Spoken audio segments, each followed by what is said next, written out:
Hola, mi nombre es José Joaquín de Herrera. Fui un político liberal que ocupó el puesto presidencial en 3 ocasiones.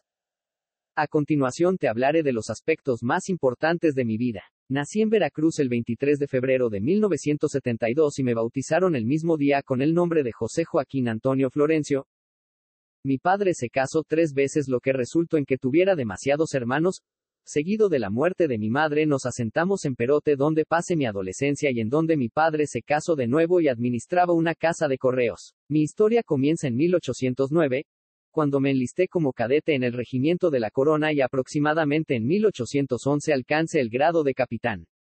Combatí a los insurgentes en Aculco, Guanajuato, Puente de Calderón, Acatlán y Veledero, entre otros lugares. Después me encontré en la expedición española para retomar el puerto de Acapulco de manos de los rebeldes. Gracias a esto se me dio el mando civil y militar de la región. En 1817 fui nombrado comandante de Acapulco y Tecpan. En 1820 me retiré del ejército como teniente coronel y me mudé a Perote, donde abrí una tienda. Durante mi retiro, establecí contacto con algunos líderes insurgentes tales como Guadalupe Victoria. Poco después de la proclamación del Plan de Iguala, un contingente de infantería nos trasladó desde Veracruz hasta Puebla y me declaré a favor de Agustín de Iturbide.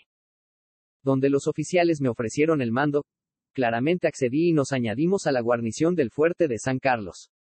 Este ejército marchó a Orizaba, luego fuimos comandados por los realistas bajo las órdenes del teniente coronel Antonio López de Santa Anna, con quien me reuní el 22 de marzo de 1821. Estas fuerzas también se suman por obviedad al Plan de Iguala. En el momento en que el ejército trigarante entró a la Ciudad de México en 1821, fungía como general de brigada. Fui distanciado de Iturbide cuando este fue coronado emperador, cosa que sorprendió a algunos cuantos. Más aún fue esta sorpresa cuando fui arrestado por conspiración a la patria. Fui liberado y seguido de esto representé a mi estado en el primer Congreso Constituyente. El 19 de marzo de 1823 fui uno de los diputados que aceptaron la abdicación del primer emperador del México independiente, Agustín de Iturbide. El día 31 del mismo mes fui nombrado capitán general de la Ciudad de México.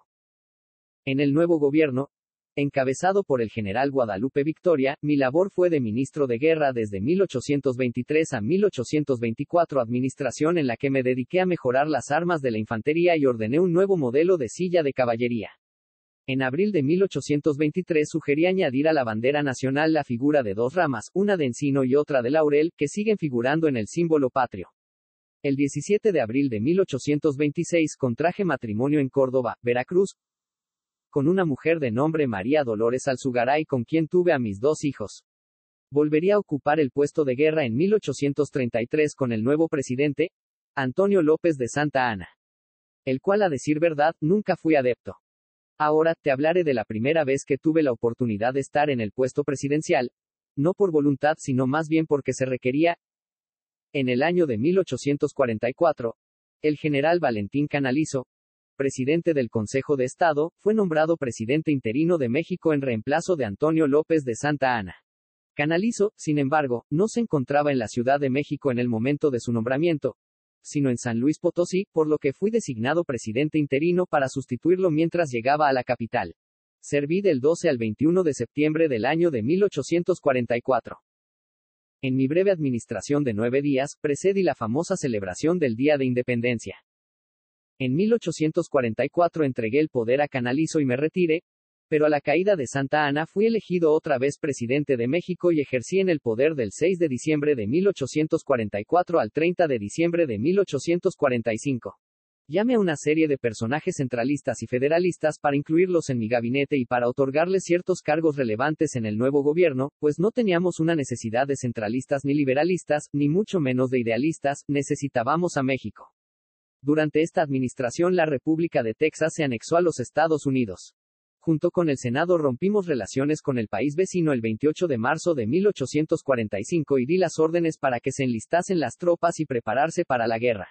Sin embargo, de cierta manera preferí las negociaciones pacíficas.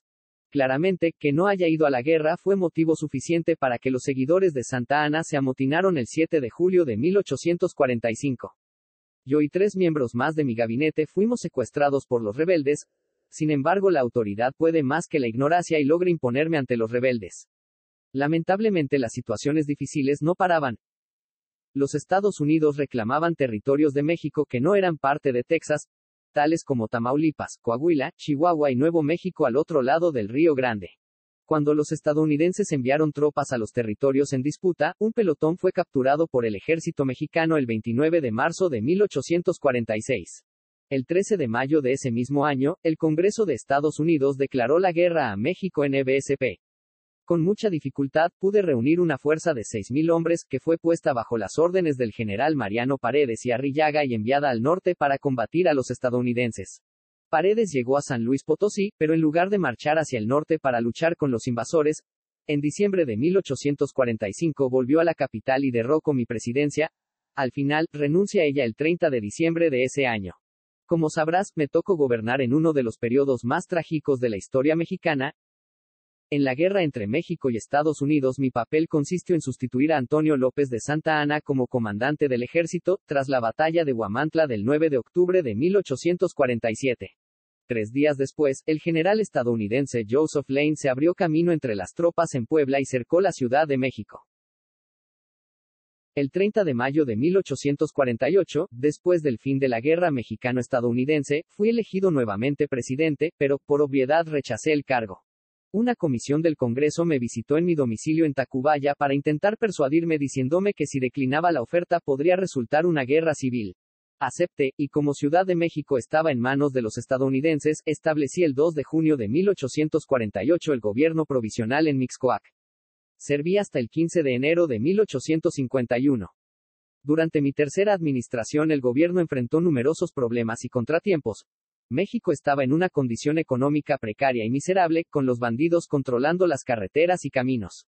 Había una epidemia de cólera y como el gobierno de la República de Yucatán no podía controlar los levantamientos indígenas en Misantla y Yucatán, pidió su reincorporación a México, a cambio de ayuda, la cual otorgué, a pesar de la difícil situación del erario público, lo que permitió que el 17 de agosto de 1848 Yucatán se reincorporara definitivamente a México. Mariano Paredes encabezó un levantamiento armado contra el Tratado de Paz de Guadalupe Hidalgo. Leonardo Márquez se rebeló en 1849 a favor de Santa Anna, argumentando que su dimisión no era válida porque el Congreso no había estado en sesiones. Juan de Dios Cañedo fue asesinado, y los adeptos de Santa Anna me culparon afirmando que Cañedo tenía en su posesión documentos secretos que demostraban que había sido enviado en 1844 por Estados Unidos para negociar una liquidación en efectivo por la pérdida de Texas. Vi una concesión para la construcción de la vía ferroviaria de Ciudad de México a Veracruz, la primera en el país, y otra para una línea telegráfica entre Ciudad de México y Puebla. En mi último periodo impulsé el proyecto de los liberales moderados, apoyando a 2 brillantes ministros, Mariano Riva Palacio y Mariano Otero. Tuve que gobernar un país que había perdido más de la mitad de su territorio con los 15 millones de pesos que Estados Unidos pagó como compensación. La indemnización fue destinada en parte para pagar la deuda inglesa, otra parte para la pacificación del país y la mayor parte sirvió para los sueldos de la burocracia. Logré entregar el poder de manera pacífica y constitucional al general Mariano Arista el 15 de enero de 1851. A partir de esta fecha me retiré a la vida privada, el presidente Arista me nombró director del Nacional Monte de Piedad, cargo que ocupé hasta 1853, un año antes de mi muerte en 1850. Creo que uno de los procesos más difíciles que ha tenido que afrontar la historia de nuestro país fue el proceso en el cual Estados Unidos intervino en México, ya que producto de esta intervención México perdió casi la mitad de su territorio. José Joaquín de Herrera, el presidente que acabamos de mencionar, considero que fue un presidente que sustituyó a otros en labores de que era requerido en ese momento.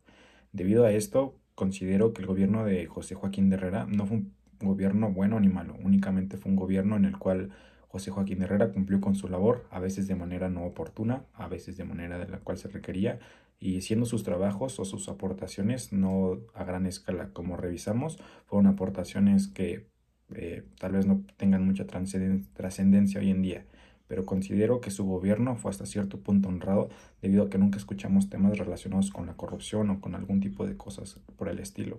Considero que su gobierno fue de tal manera que no tuvo ni mucha relevancia el día de hoy, pero que lo podemos considerar un presidente neutral. Y muchas gracias por ver mi video.